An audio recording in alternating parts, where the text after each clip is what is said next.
After the violence recorded in the first wave of ward congresses across the states, the All Progressives Congress Party is determined to prevent a repeat in the local government congresses. In Delta State, the exercise is reported peaceful as delegates struggle to make their way into the venue. Inside, where materials are distributed for the process, it emerges that party delegates have arrived at a compromise by adopting what they tagged the unity list. We had earlier met and said, look, let's develop what we call a unity list. And it is a unity list that we pursued and ensured that everybody's interest is covered in that unity list. And that is why at the ward level it was also peaceful. In Cross River State, as the ward congresses are repeated following the irregularities that marred the last one, the chairman of the APC Ward Congress Committee describes the exercise as peaceful. We have had all the election in the wards completed without any major hitch. Against speculations that the local government Congress may witness another setback following an earlier disagreement within the party, the Congress is successful in Anambra Central and South senatorial zones with large turnout. But it is reported that Congress fails to take place in Anambra North. I'm very, very happy this afternoon. So it's also something to congratulate you that you even voted. Yes. And there was no riot and there's no... The Congress is also carried out through consensus and affirmation in some areas of Kogi State. Governor Yaya Bello is around to supervise the exercise, and all the executives are returned unopposed. We have a very peaceful Congress here in Okini local government, which is my own local government, today in Kogi State. So it was very wonderful. Members of the party converged on different centers in Yola, Adamawa State to vote their leaders.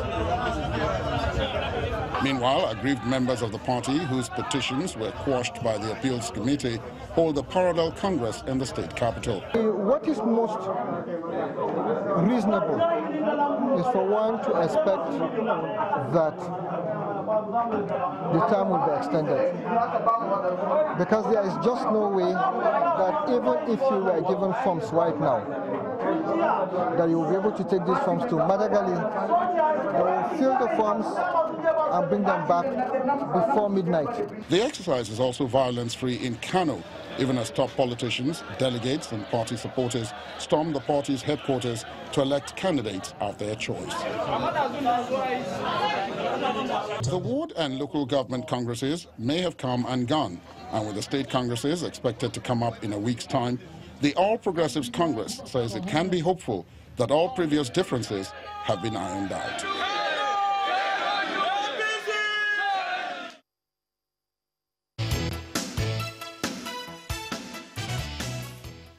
Well, that's where we're sinking our teeth. More reactions still trailing the APC congresses held across the country. Let's quickly do that from Abuja with Maokwe and Ajuri.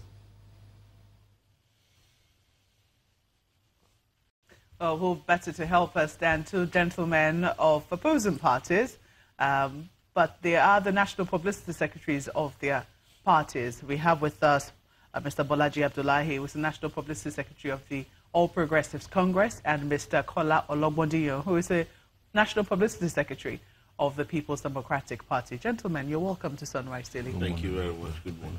Good morning. I was just going to ask you quickly, I do know that you came into the APC as a part of the NPDP. Is that right? Yes. Do you hold the view of the NPDP?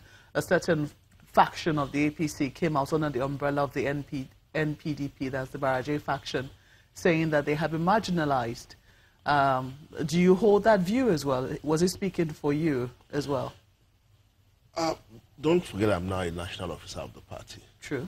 And at the point that I'm taking on the assignment as national officer of the party, all previous affiliation, all previous political affiliation becomes secondary.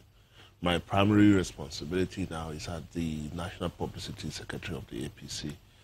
Without prejudice to the views of the individuals who have come forward to say they have concerns, and of course those who came yesterday to say those concerns are not genuine. I mean, that is democracy.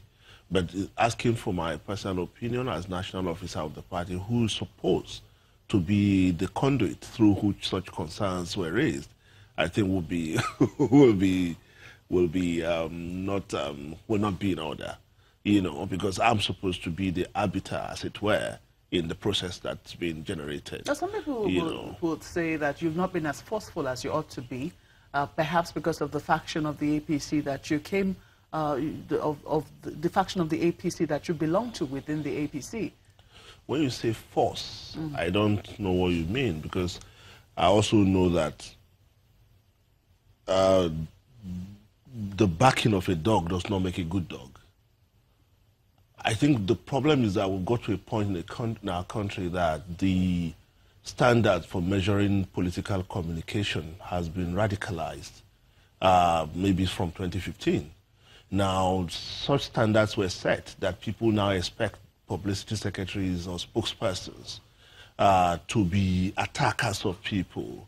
So the more thuggish you appear, the more efficient you are regarded. I don't think so. There's nothing in my experience that suggests that you have to be like that. And I came into the office believing that I can correct some of that. I can show that you don't have to fight anybody, you know, to make your case, to do your work, you know.